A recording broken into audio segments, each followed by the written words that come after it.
2018년 환자 3,700명, 피해액만 124억 원.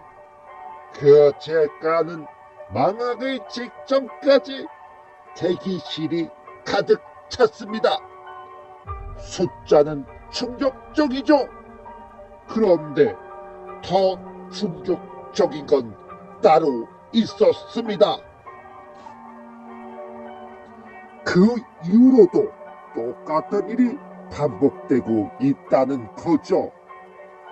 2023년 선납 후 폐업 치과가 31건, 2024년 강남에서는 대형 임플란트 치과 2곳이 연속으로 문을 닫았는데요. 피해자 단체 채팅방에는 500명이 몰렸습니다. 1인당 피해액만 최소 200만원, 많게는 3천만원. 방송에도 나왔던 원장이 건물 계약 3년을 남겨두고 잠적을 했던 것이죠. 왜 이런 반복될까요? 모두가 병원 탓이라고 해야 하나요? 아닙니다. 데이터 없이 운영하는 방식, 숫자 대신 느낌으로만 판단했어 위기가 왔다는 겁니다. 오늘 상담 받았으니 이번 달은 괜찮을 거다.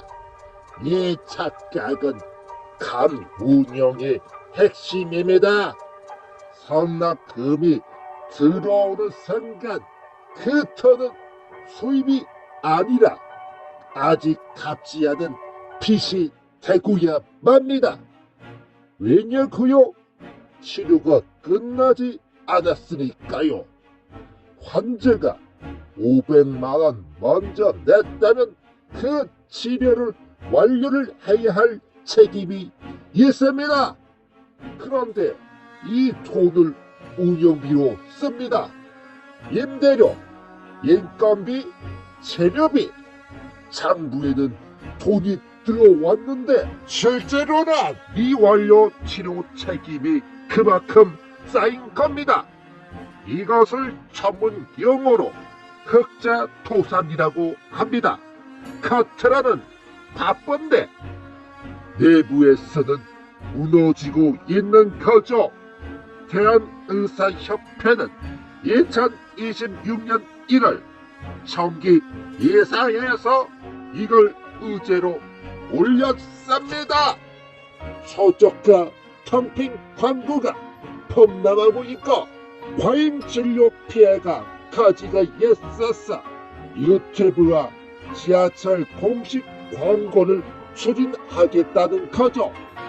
협회 차원에서 대응이 시작됐다는 건 그만큼 문제가 심각하다는 신호입니다. 2025년 서울 기준 신규 케어는 149건인데 폐업은 160건입니다.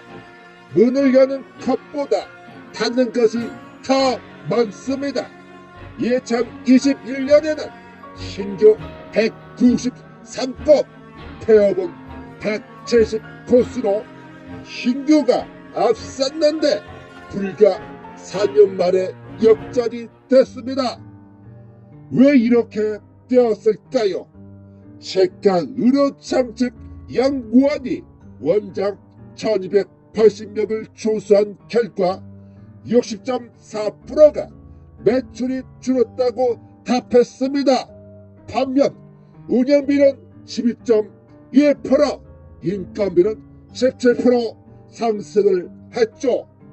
수입은 주는데 나가는 돈은 늘었다는 겁니다. 저가 광고를 유인하면 그 가격만으로는 운영비를 감당하지 못합니다. 그러면 압박이 생기게 되죠.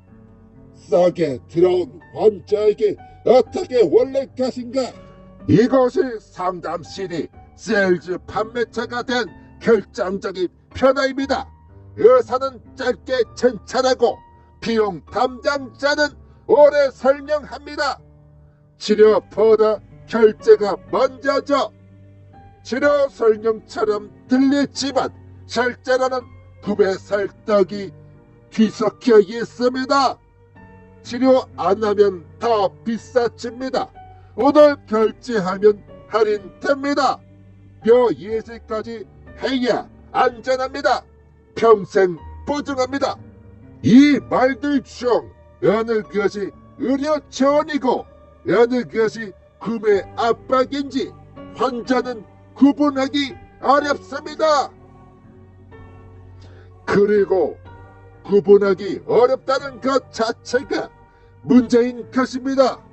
한국소비자원 자료를 보면 2022년부터 2025년 상반기까지 치과 관련 피해 구제 신청이 630억 건이었습니다.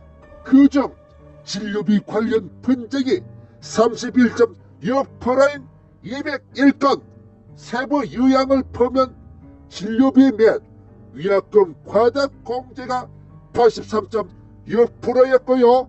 치료계획 변경 또는 추가 비용 요구가 16.4%였습니다. 선납 후 환급을 못 받은 피해가 전년 대비 2배 이상 증가를 했다는 겁니다. 예수자가 말하는 건 단 하나, 환자가 처음 들은 말과 나중에 청구된 금액이 다르다는 경험을 반복하고 있다는 거죠.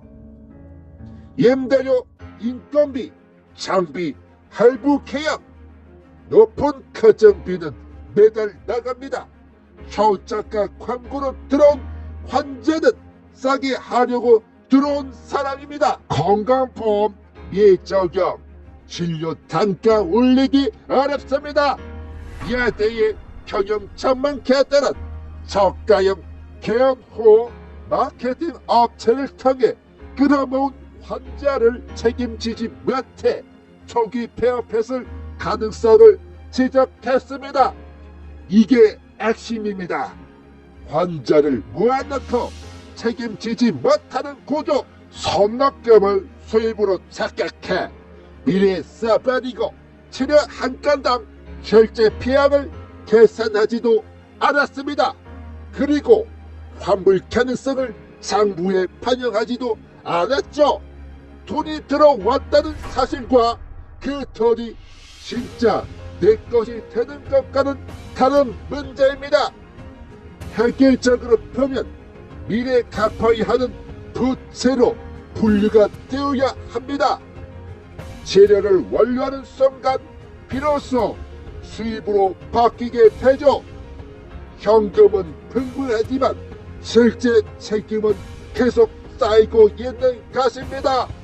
대형 임플란트 치과 두 곳이 연속으로 문을 닫았다는 MBC 보도. 이 병원들은 폐업 직전까지 어떤 상황인지 아시나요? 카드 결제는 계속 지켰다는 겁니다. 환자가 가득 찼다는 가장 바쁜 순간, 그때가 가장 위험했다는 거죠. 그 바쁨이 선납금을 유지하면서 새 환자 선납금으로 이전 환자의 미완료 치료 비용을 맡기고 이 과정에서 운영비를 충당하는 거죠. 실제 피해자들의 증언을 보면 폐업 전까지 정상 영업한다는 예약 확인 문자 받았다는 겁니다. 진료 하루 전 문자를 받고 병원을 갔다니 출입문에 폐업 공고문이 붙어 있었습니다. 병원도 처음에는 몰랐을 겁니다.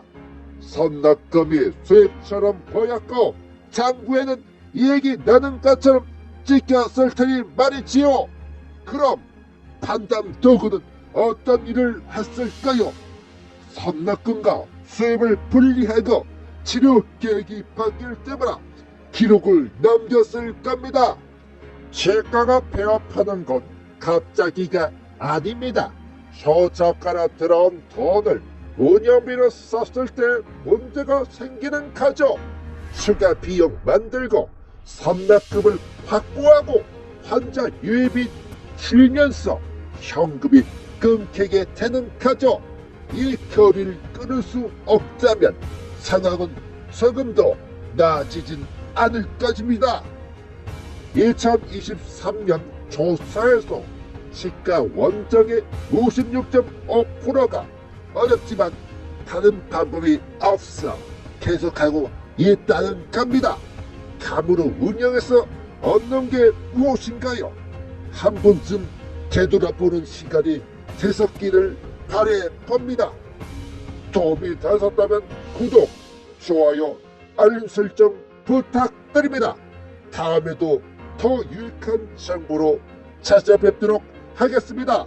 감사합니다.